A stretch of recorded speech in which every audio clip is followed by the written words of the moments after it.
Wasted.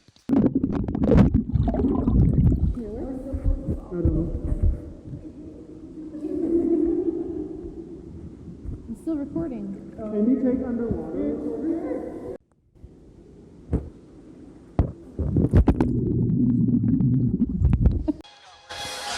The music.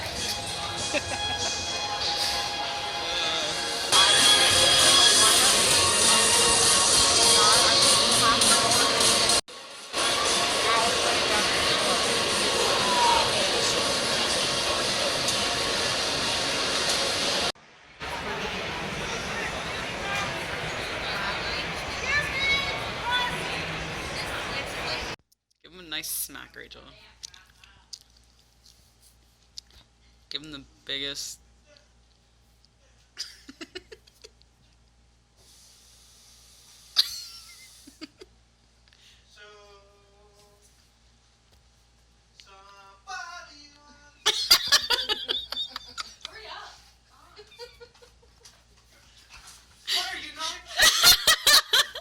Yes! Yes! She did it! So you didn't have to go. Don't. No, she does. I'm descending into the water. We're gonna watch Victoria descend into this water. I'm just slowly getting Okay. Here it is on a normal person. Here it is on a normal human being, and here it is on me. I did it! See, I'm not that short. You're taller than 4 feet. I'm taller than 4 feet. I'm 5 exactly.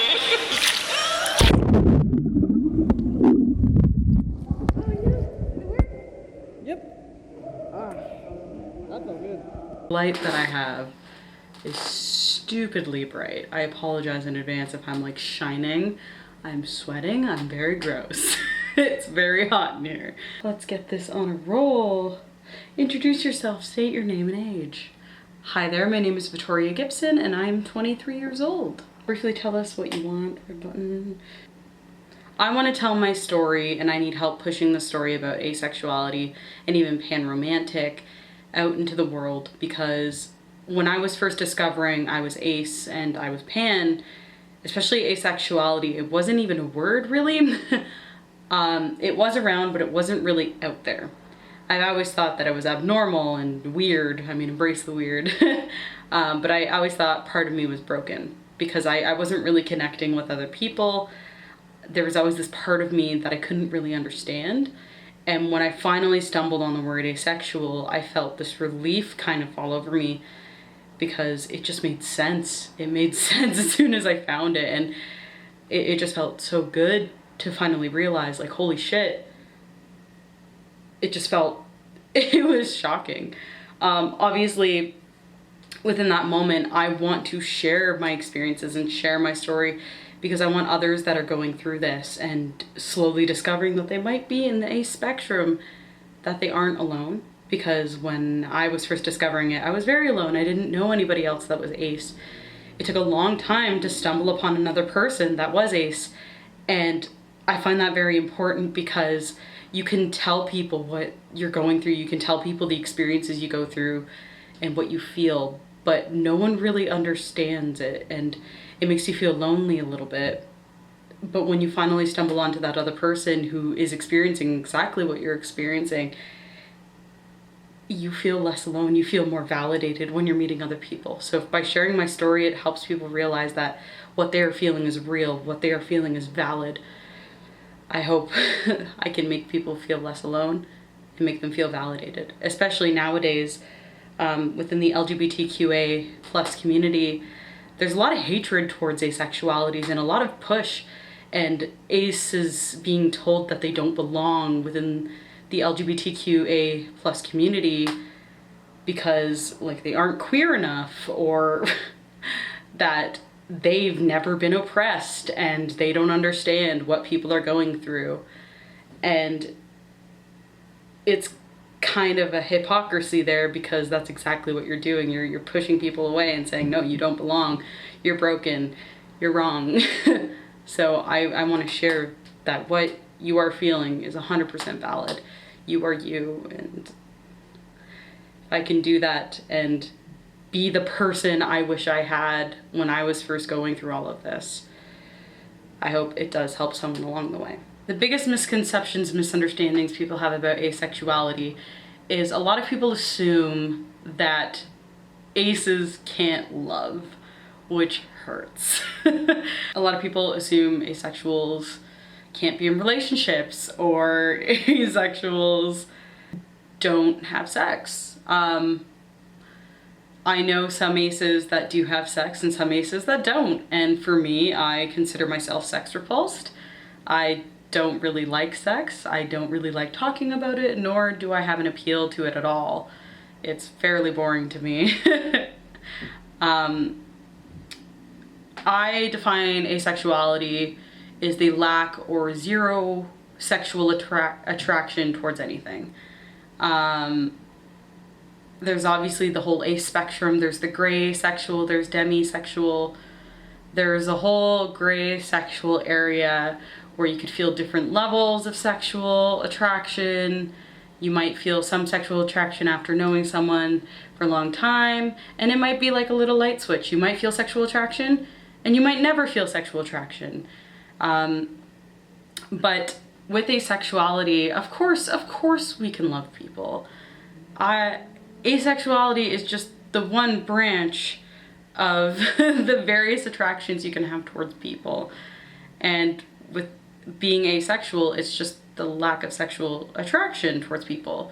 But I still romantically feel for people. I'm pan-romantic. I still fall for people of various, gender identifications, and I still, find people aesthetically pleasing and just super cute all the time.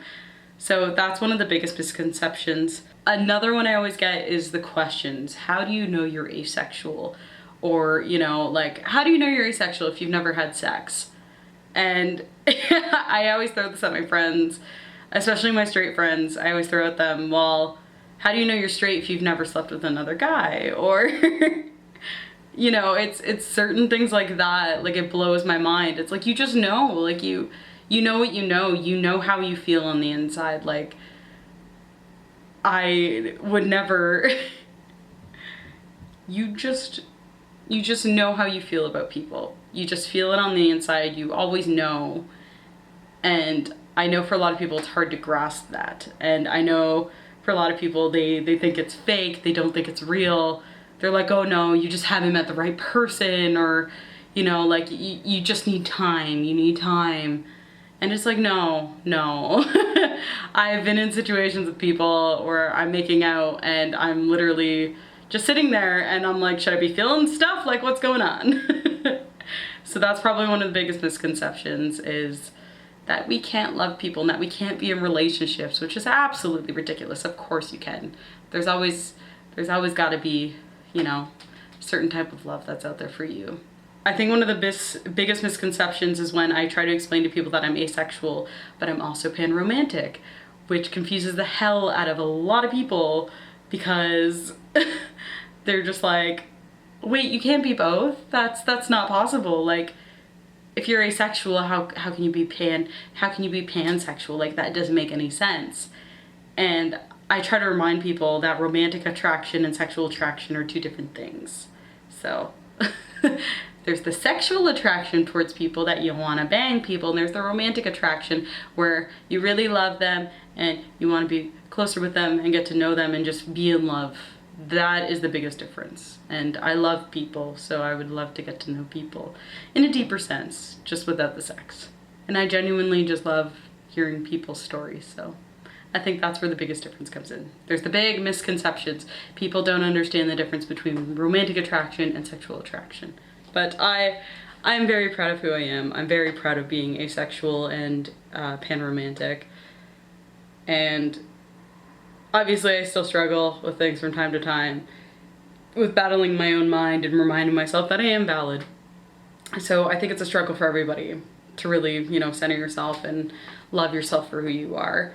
And if I can tell my story and just remind people that they are valid for who they are, and if I can just push it out there that asexuality is real, it's very, very valid, and there's hundreds of thousands of people out there that are feeling this but are too afraid to seek it, or may not even know it exists, that this word exists, that this community of people exists. I just want to share that with as many people as I can. So thank you for this opportunity. Thank you for the phone calls, the lovely, lovely chats that we have. And yeah, we'll see where this goes. Again, I apologize for being so sweaty and having the brightest light on me right now. It's very, very dark. It's late. I just got in from work. So hey, have a great night. Bye-bye. Bye-bye.